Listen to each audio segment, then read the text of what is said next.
Live in an apartment building. Think I know all my neighbors. Turns out I don't know shit. Taking trash out. Door next to mine opens half a second too early. We both freeze. She's barefoot, holding keys like they're a weapon and a life raft at the same time. Hair loose like she didn't plan on being perceived today. Oh. Hallway is narrow and way too quiet. The kind of quiet where blinking feels loud. She does a quick glance behind her. Automatic, like checking for something that isn't there but might be. Hi, she says again, like the first one was a test run. Hi. We do the mutual nod at each other's doors. Next door? I say like I've discovered fire. Yeah. Silence stretches, like both of us are waiting for a rule to appear on the wall. Shift the trash bag in my hand. I'm Anon. She hesitates. I know, she says, brain buffering. Heard you? Walls are thin, she says fast, flushes immediately. Not in a creepy way. TV, music, you hum sometimes. Laugh under my breath. Sorry. No, she says instantly. It's nice. I blink because that wasn't on the expected dialogue tree. She notices I blinked, shoulders tense. I mean, she rushes. It makes the hallway feel less empty. She starts to say something else and stops. Keys tighten in her hand. I wait because pushing feels like stepping on glass. She takes a breath that looks practiced. I was just stepping out, she says, like she's explaining herself to someone invisible. Just for a minute. That's okay, I say.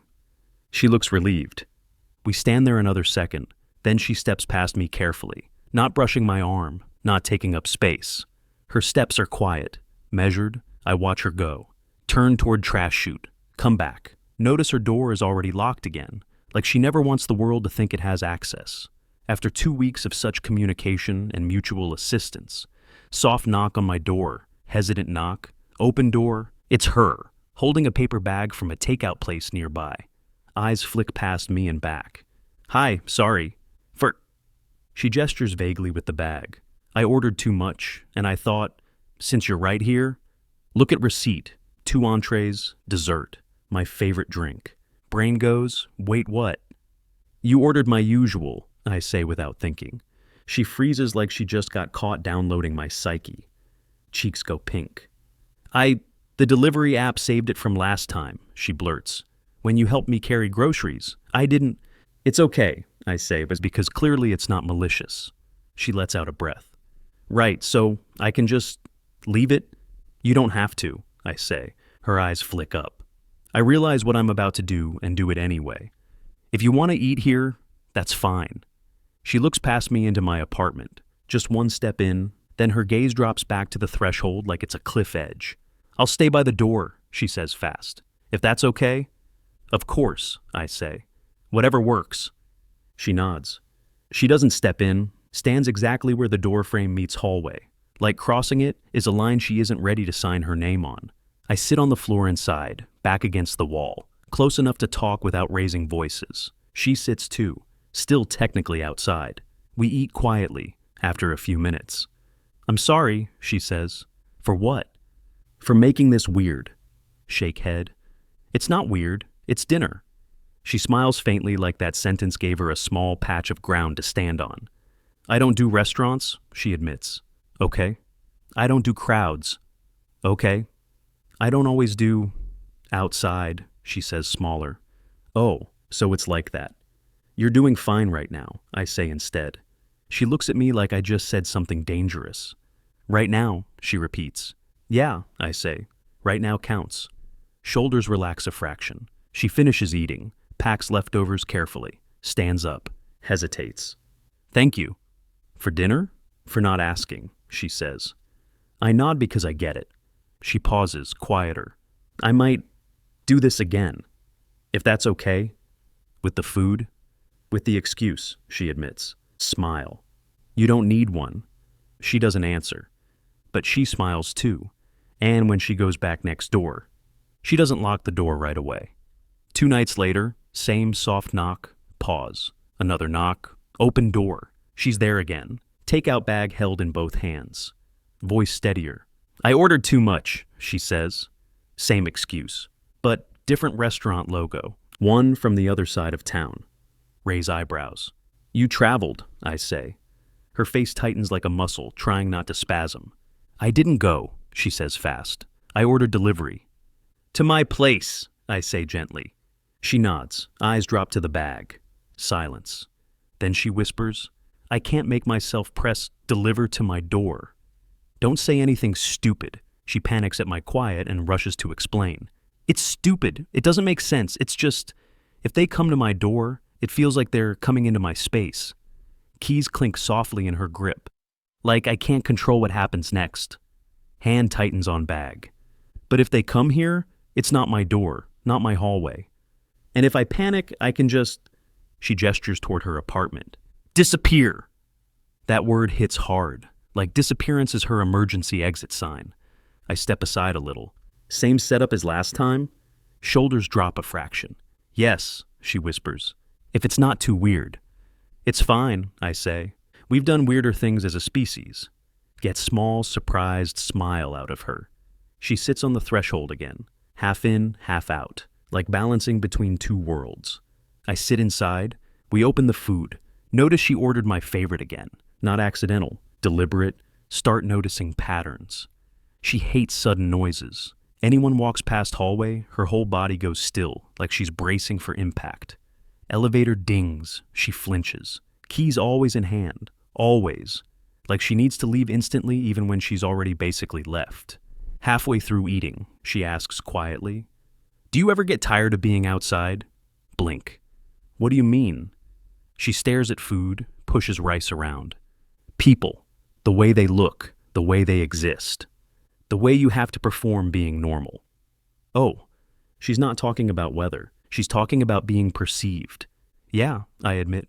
Sometimes. She nods once like that matters. You don't look like you're performing, she says, laugh softly. You just met me. She shakes head. No, I've seen you. You walk like you belong in your own body. Brain short circuits because I've never thought about that once in my life. For her, it sounds like a superpower you have to earn. You belong, I say quietly. Instantly regret how big it sounds. She freezes. Voice comes out small. Not out there. Don't say, you'll be fine. Don't say, just try. Don't say, it's all in your head. Because it's in her nerves, lungs, muscles, everything. So I say something else. Then we do small, I say. She looks up. Small? Small steps, small time, small space. Gesture at my floor and her threshold. Like this. This is small. Her breath does a weird shudder that's almost a laugh. You make it sound simple. It's not simple, I say, just doable. She stares at me, then nods slowly. Doable, she repeats like she's tasting the word. Fourth night, she knocks. I open. She has the bag, but she looks pale, eyes bright in that exhausted way, like she's been running without moving. You okay? I ask softly. She smiles too fast. Yep, lie detected. Wait. She shifts like she's fighting her own body. Long day? Nod. Then she whispers, I had to go downstairs. Chest tightens. Why? Mail, she says, like that explains the entire concept of suffering. Realize for her, checking mail isn't an errand, it's combat. She sits on threshold, hands shake slightly while unpacking food, tries to hide it by staying busy. But I see it, keep voice calm. You don't have to pretend with me. She freezes. I'm not pretending. Don't push, we eat. Halfway through, her breathing goes thin. She stares at hallway like it's too open, like the air is too wide. She taps fingertips on thigh in steady rhythm, grounding, counting, staying inside herself. I don't move, don't ask, just stay. Long minute later. I'm okay, she whispers. I nod like I believe it, not because I do, because sometimes okay is how you survive 30 more seconds. Eventually she exhales, shoulders loosen a fraction, glances at me. Thank you. For dinner? I try, small smile. For not looking at me like I'm broken. Chest tightens so hard it almost hurts. You're not broken, I say quietly. She stares at food. I am... in parts, she whispers. Don't argue. Shift slightly closer, but still inside my place. Still not crossing her line. Then we work with the parts that can be here, I say. She blinks hard, nods. End of that night. She stands to go. Hesitates. looks at my doorframe like it's a cliff. Then she reaches out, touches my sleeve, not grabbing, not pulling, just contact. A question. I hold perfectly still. She whispers, "Can I—" Words stick. "Can you stand here for a second?" I nod. "Yeah." I stand in my doorway. She stands. She breathes in, slow, out slow. Fingers stay on my sleeve, one more heartbeat. Then she lets go. Retreats into her apartment. Doesn't slam door. Closes it gently. And I realize this isn't just neighbor stuff anymore. This is affection. The dangerous kind. Because she isn't ordering food. She's ordering courage. And spending it on me. Think I understand agoraphobia. Turns out I don't. It's not outside scary. It's nervous system goes nuclear and you can't turn it off. Learn this on a Tuesday. Because delivery doesn't come. She shows up at my door on schedule. No bag. Hands curled into sleeves. Eyes too wide. Cheeks flushed. Swallows. "The food didn't come?" I ask. She shakes head. "I ordered it. It says delivered." Delivered. But she has nothing. Stomach tightens. "Downstairs?" I ask. Throat bobs. I don't know. "Want me to check?" She nods too fast. "Yes, please." Then immediately. "I'm sorry." "Don't," I say. "You're allowed." She blinks, grab jacket, keys, step into hallway. She hovers in her doorway, half hidden, half present. "Do you want to come?" I ask, even though I already know. She tenses, shakes head. "Not tonight." "Okay, 2 minutes." She nods but watches me like I'm leaving her in danger.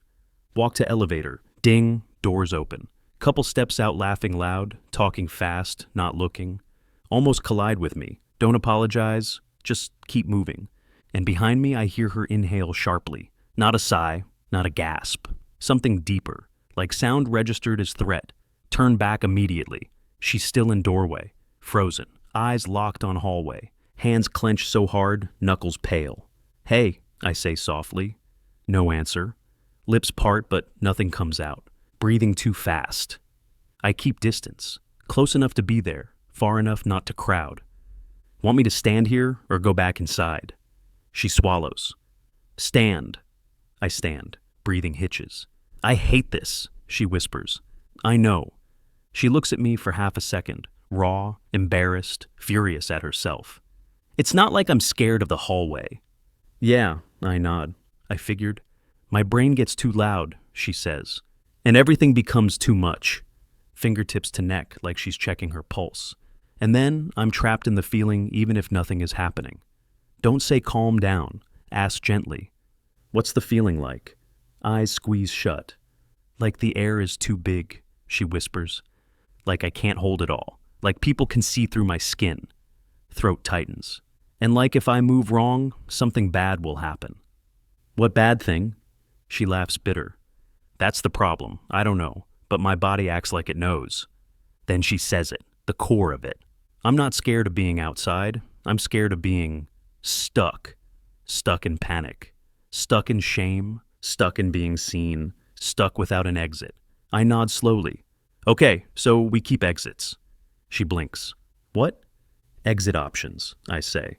"You don't have to stay. You don't have to push through. You don't have to prove anything." She looks like she wants to cry, but refuses. "I hate needing rules," she whispers. "We all need rules," I say. "Yours are just louder." Tiny almost smile. Then her breathing catches again, palm to chest. "It's getting worse," she whispers. "Okay," I say. Then we go smaller. Take half a step back to give space. "Your apartment or mine?" She flicks to her door, safety but isolation. Then to mine, risk but me. "Yours," she whispers. Open door wider. Step aside like I'm welcoming a skittish animal that needs to know it can still run. She moves fast. Sharp steps like she's outrunning the feeling. Crosses threshold. Shoulders shake. Close door gently. Don't lock. She stares at floor. Hands flutter like she doesn't know where to put them. I sit on the floor, not too close. "I'm sorry," she whispers. "For what?" "For being like this. For making everything complicated. For needing an escort to your door like I'm—" Cuts off. I fill the silence carefully. "Like you're weak?" Jaw clenches. "Yes." "No," I say firmly. She laughs disbelieving. Yes, I am. Don't argue her feeling, argue the conclusion.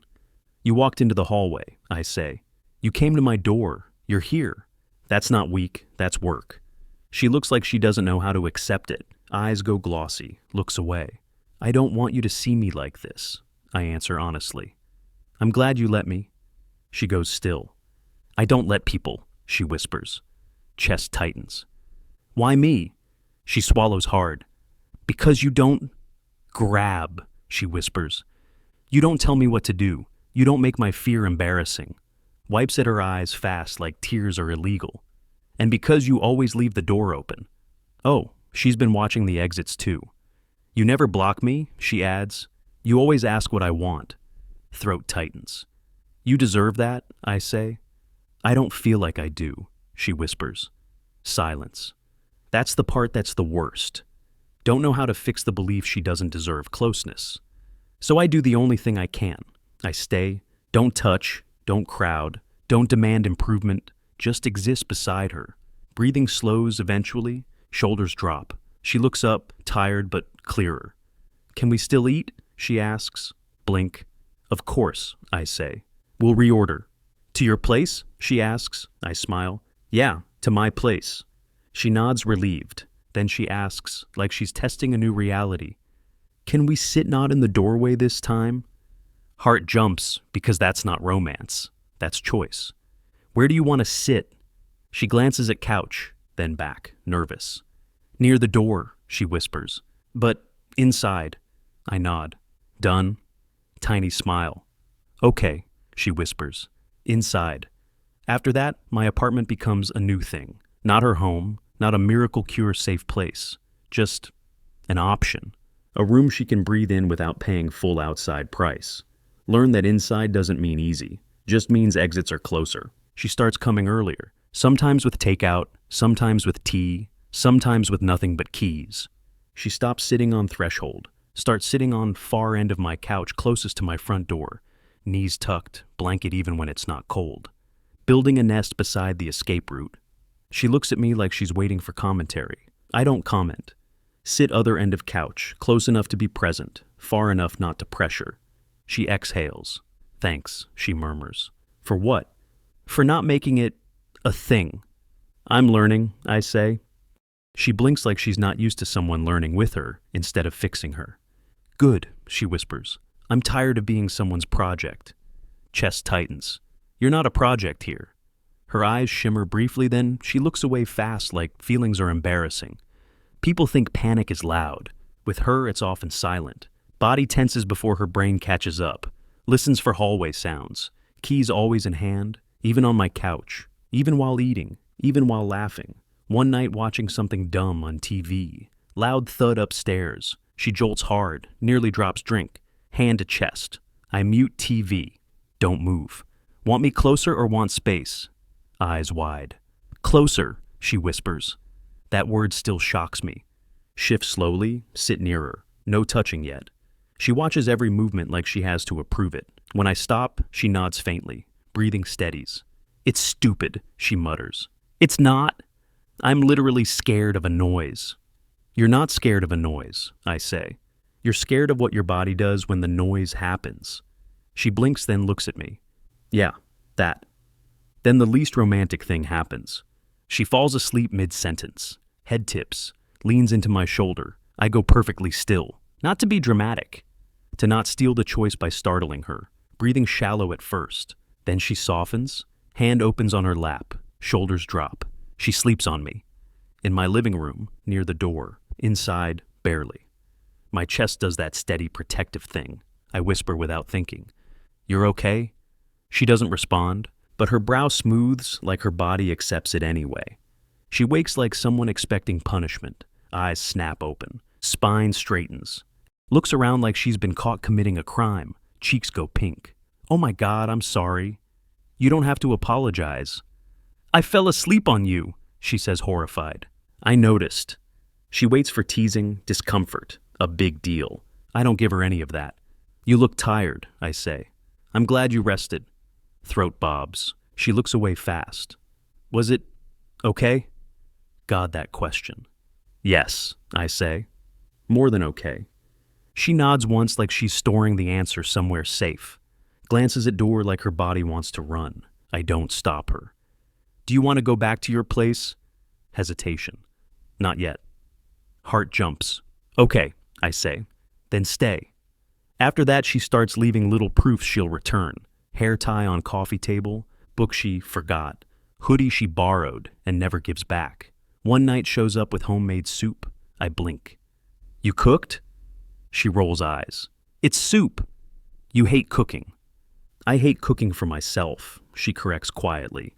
Not for this. This? She freezes, points at couch.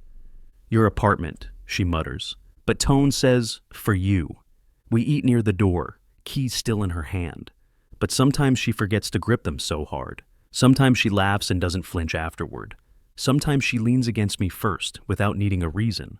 Those moments make my chest ache, because I want to call it progress, but I can see how fragile it is, like a candle flame in a drafty hallway, and I refuse to breathe too hard and blow it out. One evening, cleaning up, she says without looking at me, "You're different." Different from what? From people, she says, like people is a whole category of past damage. Most people treat my fear like it's inconvenient, embarrassing, something they need to solve so they can be a hero. My chest tightens. And you, I ask? She finally looks at me. You don't solve, she says. You stay. The word hits heavy. Stay. I want to touch her. I don't. I just nod. I can do that, I say. Her mouth trembles, almost a smile, almost tears. Then she looks down. Realize we're close now. Not physically, emotionally. The kind of close where one mistake feels like a fall. That night she pauses in the hallway, looks at her door, then mine, whispers so quiet I almost miss it. Tomorrow, chest tight. Tomorrow, I promise. She slips into her apartment, and I finally get it. Her world isn't expanding in grand heroic steps. It's expanding in tomorrows, and she's choosing to spend them with me.